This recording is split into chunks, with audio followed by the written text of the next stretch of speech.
வாழ்ந்த பல இன்னைக்கு எபிசோட் எப்படி இப்போ நடக்கும் பார்ப்போம். இன்னைக்கு எபிசோட் என்ன காட்டுறாங்கன்னா, ராஜபாண்டி துளசி சின்ராஸை பார்க்கறக்கு அவங்க வீட்டுக்கு போகிறாங்க.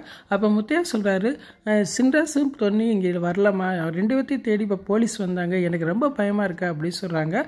அப்போ புலிக்கட்டு சொல்கிறேன், என்ன கேஸ் விஷயமா வந்தீங்க அப்படின்னு கேட்டதுக்கு, சரவண கேஸ் விஷயமா தான் விசாரிக்கணும்னு சொன்னாங்க அப்படின்னு சொல்கிறாரு. இதை கேட்டவன் துளசி அதிர்ச்சி ஆகிறாங்க. அங்கிட்டு பார்த்த பொன்னி சின்ராஸும் ஒரு ஆத்தங்கரையில் நின்று பேசிகிட்டு இருக்காங்க. அப்போ சின்ராஸ் சொல்கிறாரு, ஒரு பக்கம் நான் என் தங்கச்சிக்கு எழுத சொத்து ஃபுல்லாக இருக்குது, இன்னொரு பக்கம் நான் மட்டும் தனி வராமல் எந்த சொத்து இல்லாமல் இருக்குது, நீ ரெண்டில் எது வேணும் முடிவு பண்ணுவேன் அப்படின்னு கேட்குறாரு. இதை கேட்டால் பொன்னி அதிர்ச்சி ஆகிறாங்க. பொண்ணு கண்ணும் கலங்காமல் கட்டுறாங்க. அநேகமாக எனக்கு நீங்கள் தான் வேணும் அப்படின்னு சொல்லுவாங்க நினைக்கிறேன்.